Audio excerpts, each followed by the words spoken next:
coach says, "Hey boys, what do you have?" Well, the chicken speaks up right away. He says, "We'll have some ham and eggs." Well, the pig looks at the chicken and says, "Hold there, chickadee. That meal requires only partial commitment out of you, yet total commitment out of me."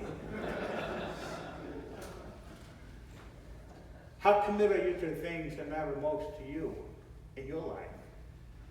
Your God, your spouse, your children, your job, pipeline, packaging? Are you sold out? Are you totally committed like the pig? Or are you only partially committed like the chicken?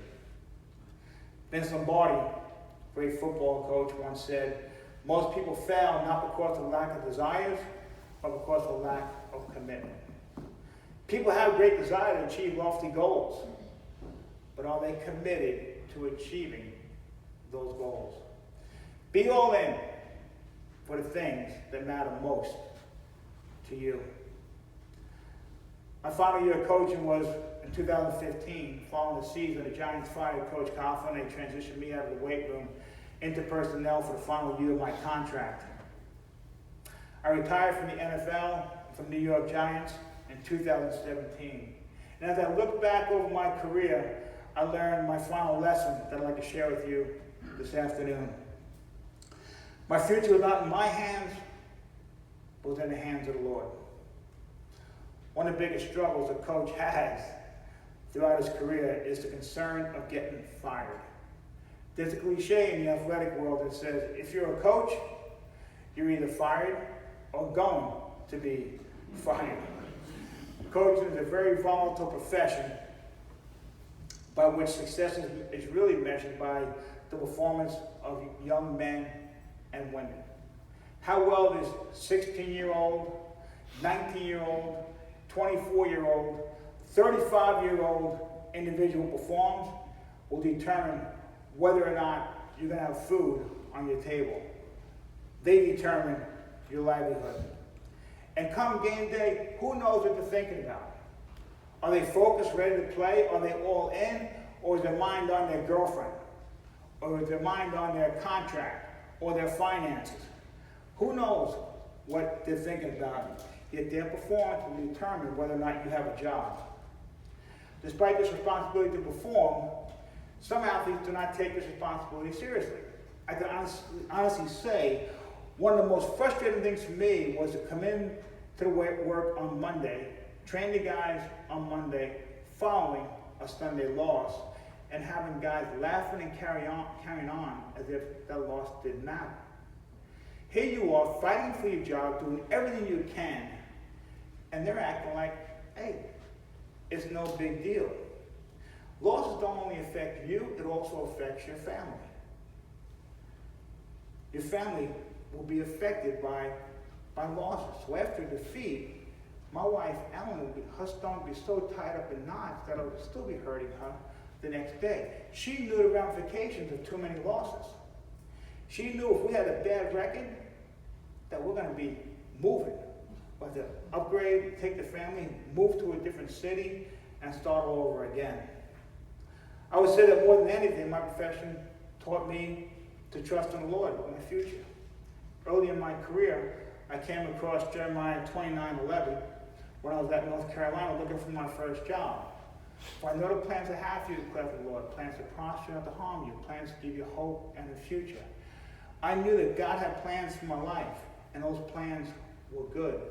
And Ellen and I held on to that verse to give us some stability as we worked through the volatileness of our profession. I would say more than... So, in 1993, when I was at Kansas State, we had an opportunity to interview at North Carolina. Didn't get that job. Had an opportunity to interview at South Carolina. Didn't get that job. Ellen, with her great face, said, wow, North Carolina's not good enough for us. South Carolina's not good enough for us. Boy, God's got great plans for us. Well, sure enough, got a call from Coach Coughlin. He hired me at Boston College. And like I said, I was his strength coach for 21 years. Then it was 2003. I was the last coach to get fired from the Jacksonville staff. When a coach called me up, new coach called me up and said, hey, can you clean out your office by the weekend?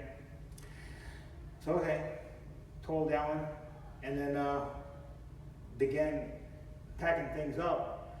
30 minutes after I got that phone call, my friend from New Orleans Saints called me up and said, Jerry, how you doing? I said, Rock, I'm not doing too good. I just got fired. He said, oh, didn't know. My assistant job was open. You want to come work for me? I'm thinking, here I am, didn't do a thing, and God just provided another job for me. While leaving Jacksonville was really difficult for us. We had that U-Haul packed. We're leaving, tears are coming down our eyes because we had so many memories there over those 8 years. Our kids grew up there. But if we never left Jacksonville, we would not have been available to go to New York and experience the success that we had there. So it looked like a tragedy, turned out to be a blessing. And furthermore, because we're from New Jersey, we're able to share all that success with those we love the most, our family. Psalm 20, verse 7 says, some trust in chariots and some in horses, but we trust in the name of the Lord our God.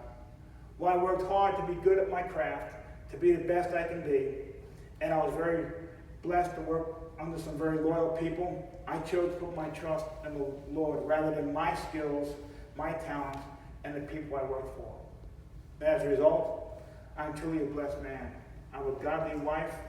We are blessed with 2 beautiful children, a daughter-in-law, a grandson. I've experienced professional success, winning 2 Super Bowls and other professional recognition. And I was privileged to work for an outstanding coach and man in Tom Thompson.